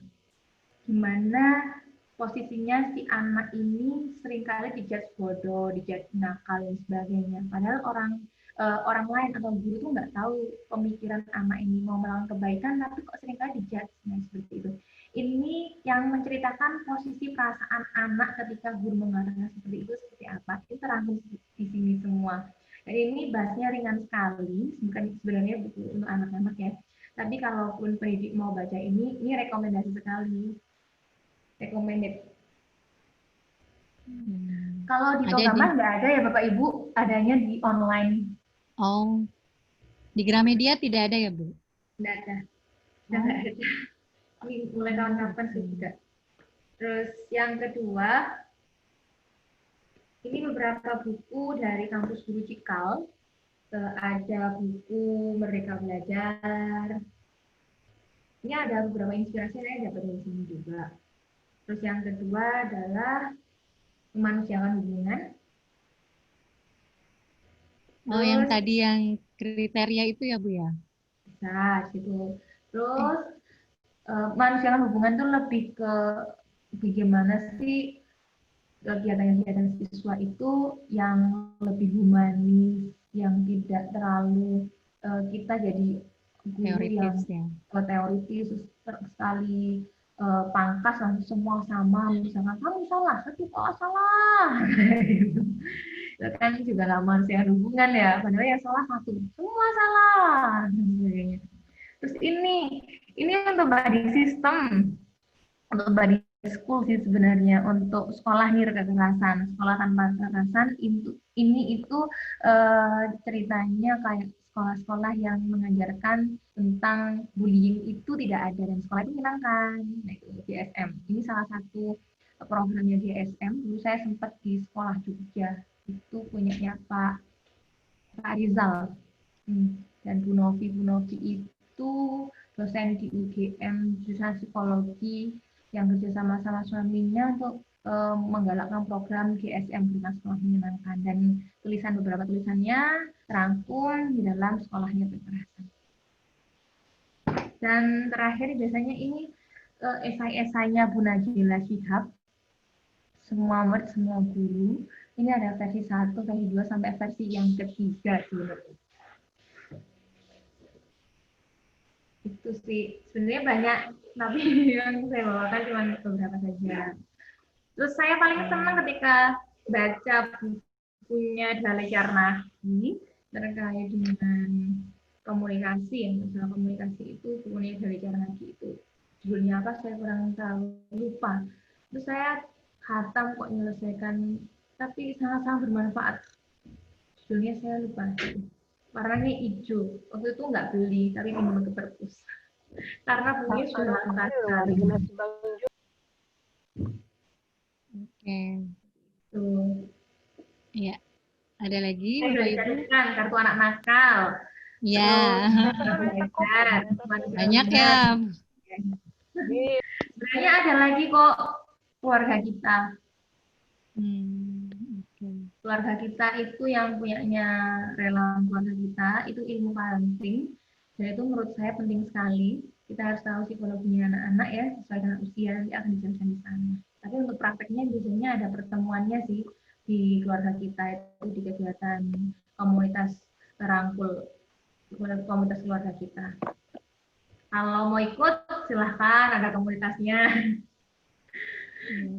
Itu lewat apa, Bu? Lewat ikut komunitasnya lewat WA group atau apa, Bu? ada WA group, ada juga Zoom, ada juga paling mudahnya silahkan cari di Instagram keluarga kita ID. Keluarga kita ID. ID kurang ID titik id .id itu di situ. Jadi kesannya tuh kayak nggak menggurui ketika sharing diskusi dengan keluarga kita. Memang dasarnya iya. Kalaupun ada kegiatan lagi di komunitas guru belajar Malang, silakan di-add di komunitas guru belajar Malang. Insya Allah besok akan ada kegiatan lagi Bapak Ibu, kegiatannya terkait dengan media pembelajaran yang Merdeka Belajar. Ya, Guru Belajar Malang. Nah, itu nanti silahkan donasi, kalaupun donasinya itu tidak untuk Guru Belajar Malang, tetapi untuk guru-guru yang terkena dampak COVID-19 ya, yang guru-guru posisinya itu gajinya dipotong, sekolahnya, dan sebagainya. Nanti itu donasinya diperuntukkan untuk guru-guru seperti itu. Dan Bapak Ibu akan mendapatkan satu set challenge kit. Nah, untuk Bapak Ibu yang punya anak di rumah, bisa diterapkan.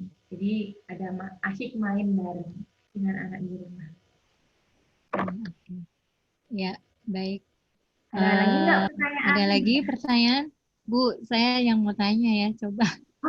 Bu Anissa, tadi masih bertanya-tanya tuh ya, ini Bu, penilaian ya, penilaian yang melibatkan siswa, kriteria penilaian. Itu jujur nih Bu, saya sebagai guru, itu bagaimana ya mengatur waktunya, kapan ya kita mendiskusikan kriteria penilaian, sedangkan saat kita mengajar itu waktunya minim sekali gitu. Bagaimana mensiasatinya? Oke, biasanya seperti ini. Materi saya berikan di Google Classroom.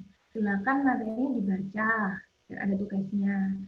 Terkait dengan materi itu kita harus kasih penilaian loh, agar kalian tahu nilainya di beberapa kriterianya. Jadi di waktu belajarnya mepet cuma 2 jam itu hanya dihabiskan untuk masalah penilaian. Anak-anak materinya tinggal baca di Google Classroom. Seperti itu. Kalaupun ada yang bingung atau yang perlu ditanyakan, silakan tanyakan di grup. Di grup ini kita bahas singkat tentang penilaian. Nah, bisa seperti itu. Bisa juga, itu kalau saya kan pakai WA. Kalau teman saya Bu Farah, itu hadir kok di sini kalau nggak salah ya.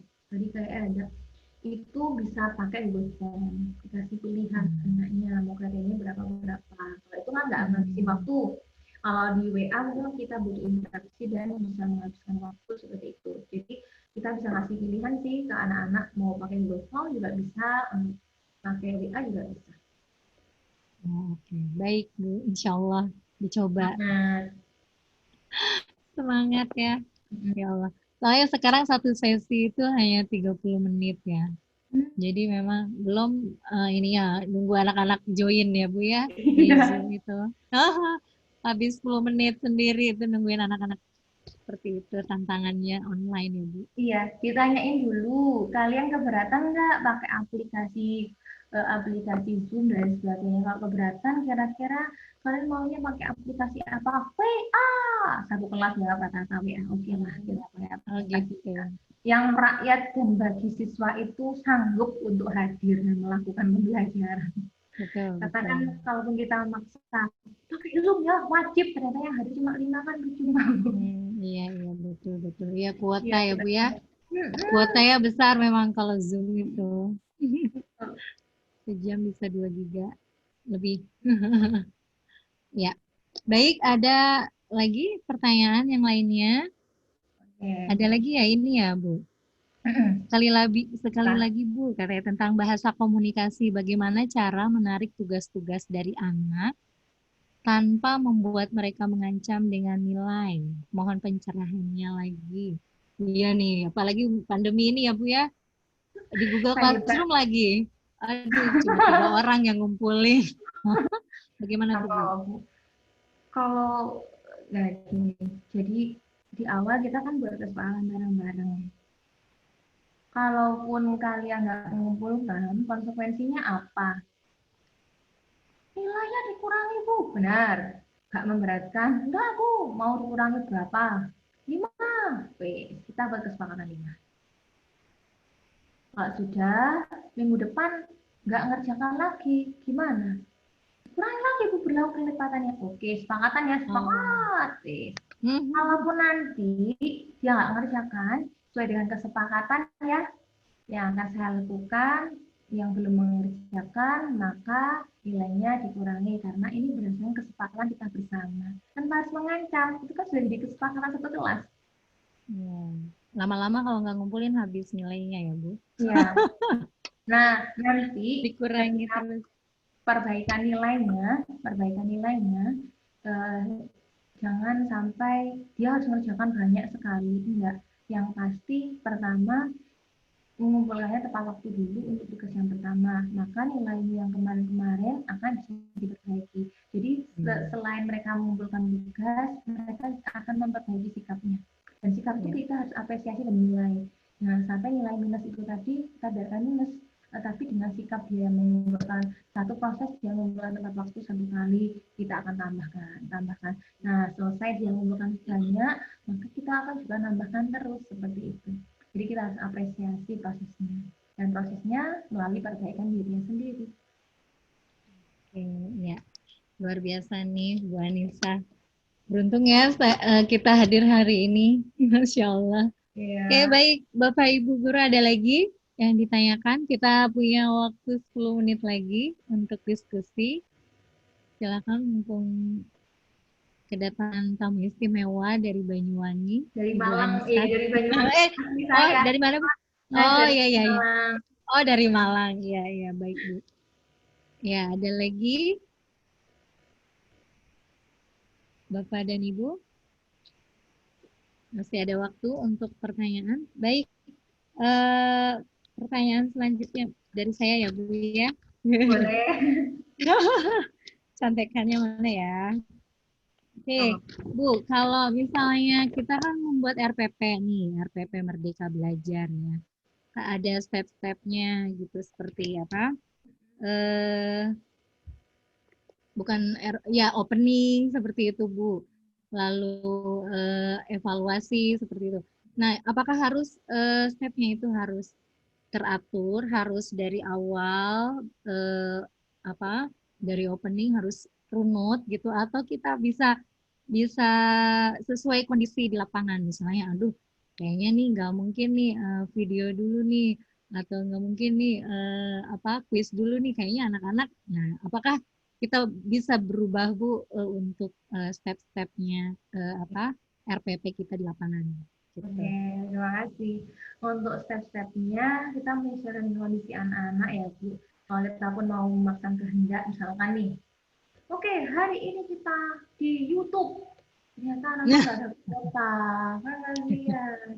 Iya. Yang hadir cuma sedikit kan percuma. Jadi kita lihat dulu kondisinya. Yuk, siapa yang siap untuk belajar? Angkat tangan. Hadir. Gimana kondisi kalian? Sudah mau mulai hadir semua. Oh, ini yakin ini bisa nih dilakukan. Baru kita mulai. Walaupun percuma ya, saya masuk ternyata yang respon cuma 5. 2 kan hilang semuanya. Iya, betul. Berarti boleh berubah ya Bu ya? Boleh. Termasuk kegiatan intinya juga boleh dirubah Bu. Misalnya perencanaannya semula misalnya mau game, ternyata nggak kondusif nih, kita ganti tiba-tiba, boleh ya Bu? Boleh, asalkan kita menjaga kondisi yang pertama. Ketercapaian KD-nya itu bukan ketercapaian KD yang hanya menghabiskan materi, tapi kita ingat tujuan jangka panjang. Oh, kondisinya seperti ini. Kalau ini nggak mungkin dikerjakan. Oke lah, kita kasih tugas kecil yang kira-kira ini menyangkut dengan materi ini. Kemarin, ini ada ulangan harian. Kalau guru-guru lain pakai kuisis, pakai semuanya harus soal. Saya nggak usah. Silakan kalian materinya, kalian tulis yang sudah dibahas tadi, tulisannya sudah di poin-poin. Setelah itu lirik dari materi itu dilakukan. Nah, apa yang terjadi? Anak-anak ini senang lah. Akhirnya Loh, ternyata nggak ada ujian untuk ujian yang Ah, harus dilakukan belajar. Pada intinya mereka akan belajar dan ingat materi. Tujuan jangka panjang saya, ketika mereka ujian, mereka nggak perlu belajar susah-susah, hanya menghafalkan lagu yang mereka buat dari lirik catatan tadi. Selesai. Menyenangkan kan belajarnya, sudah masuk ke oh iya. intinya juga. Jadi kita nggak usah, wis harus seperti ini. Nah, ternyata anak-anak seperti itu kan ya, kita kecewa. Daripada kita tambah kecewa, kita harus senang dong untuk menambah imun. Iya, iya betul Bu, ya menarik ya.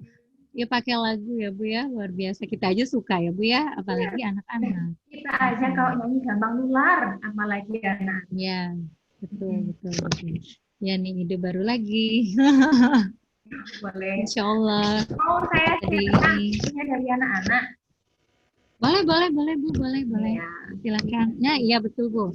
Oke, Mau dengar. Oke, bentar ya, tak share kalinya. Ini bisa juga Bapak Ibu lihat. Ini sebenarnya ujian anak-anak tapi kayak senang gitu menikmati.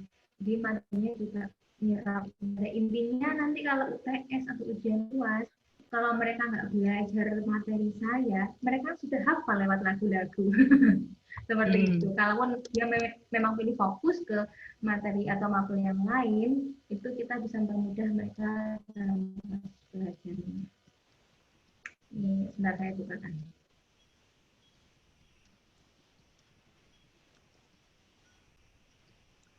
Pak, bentar kita ketikkan aja.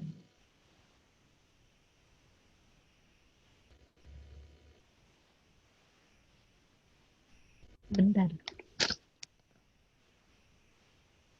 Bentar, cek. Tadi namanya saya lupa. Oh, Tindo. Oke, bentar ya. Saya carikan dulu.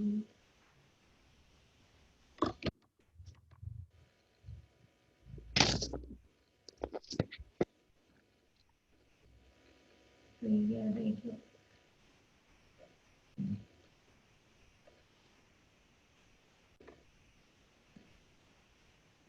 Oke. Nah, ini link YouTube-nya.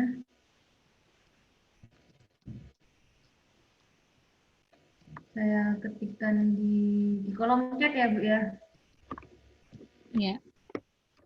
Oke, itu silakan dilihat. Semoga menginspirasi. Itu sebenarnya ulangan harian. Itu materinya teks navigasi observasi. Saya suruh buat lagu dari liriknya, materinya. Setelah itu ya sudah gitu aja. Setelah itu diupload di YouTube boleh, di Instagram boleh, dimanapun. Yang pasti linknya di-share di grup gitu saja. Itu pakai musik ya? Pakai musik mereka ya Bu? Iya, suara mereka sendiri. Oh suara. Iya, itu yang harus saya mengumpulkan pakai suara mereka sendiri. Silahkan dilihat. Ya, itu lagu-lagunya lagu-lagu yang kekinian yang ada di TikTok. Iya, iya, iya. Iya. Terus anak-anak seneng dan juga akhirnya mereka hafal materinya. Belajar, mereka akan tahu, oh iya materinya lagunya seperti ini. Jadi saya belajarnya tinggal menghafalkan lagu saja. Kita nggak usah bingung-bingung tes lisan, nah, itu sudah hafal dengan sendirinya. Iya. Tapi tidak ada ini Bu apa hambatan gitu dari sekolah misalnya UTS-nya nggak berupa tes gitu Kalau boleh UTS bebas ya? tes, kalau ini Oh pakai. ulangan harian. Oh ulangan harian ya? Iya iya. Review ya? Ya, review Iya materi. iya review. Ya baik.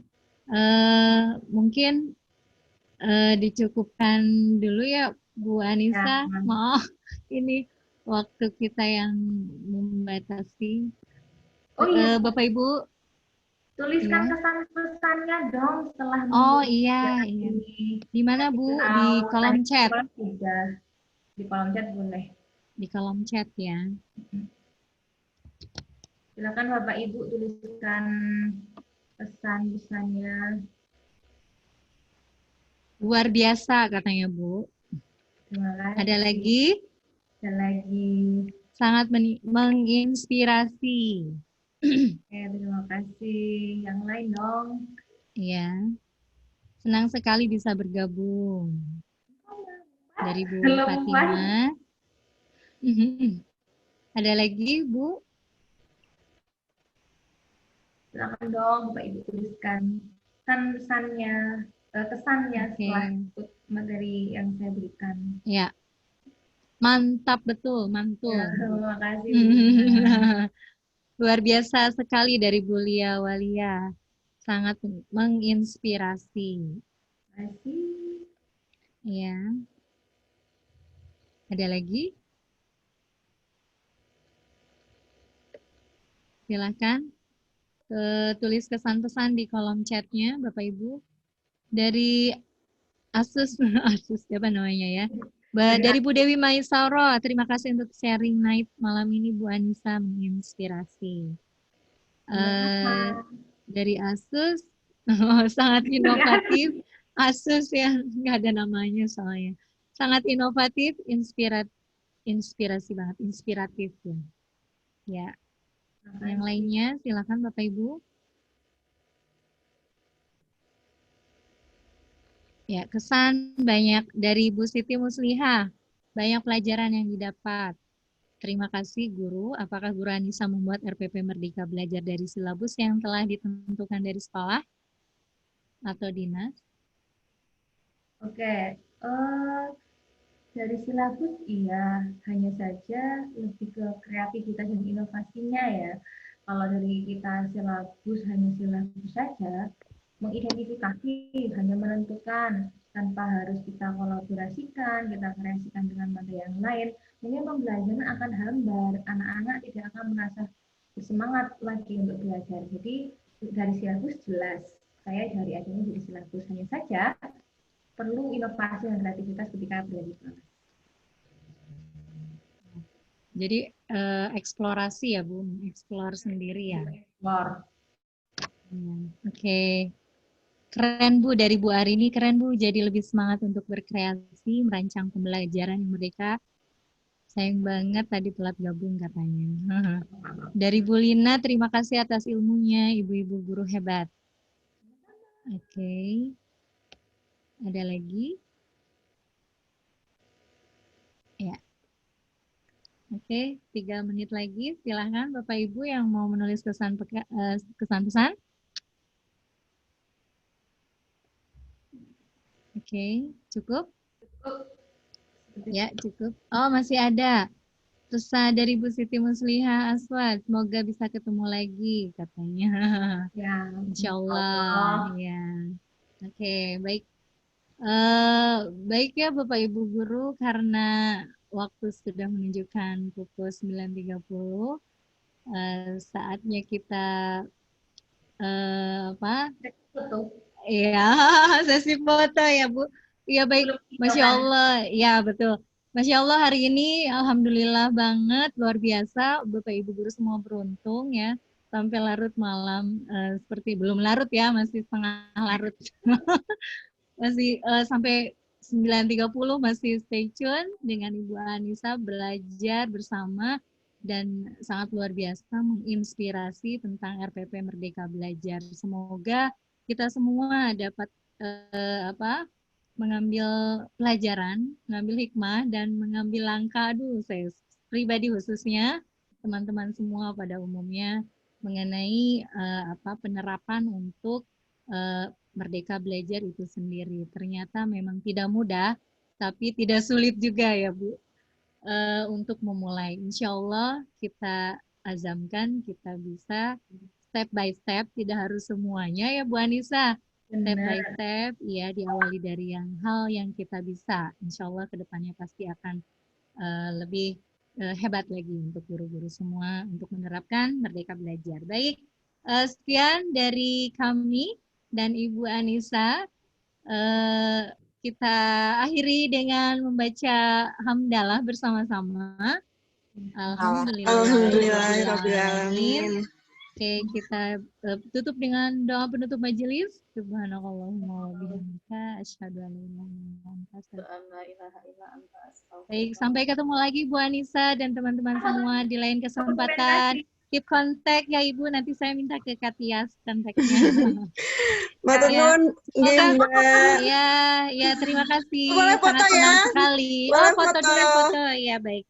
Hidupkan dulu. Iya. Nanti share itunya ya Bu ya, PPT-nya ya. Oke, guru-guru boleh di Katias, ya. Iya, nanti di-share nomornya Bu Nisa. Ya. Oke, baik. On kamera dong. 1, Siapa ini yang mau foto? 2, 3. Oke.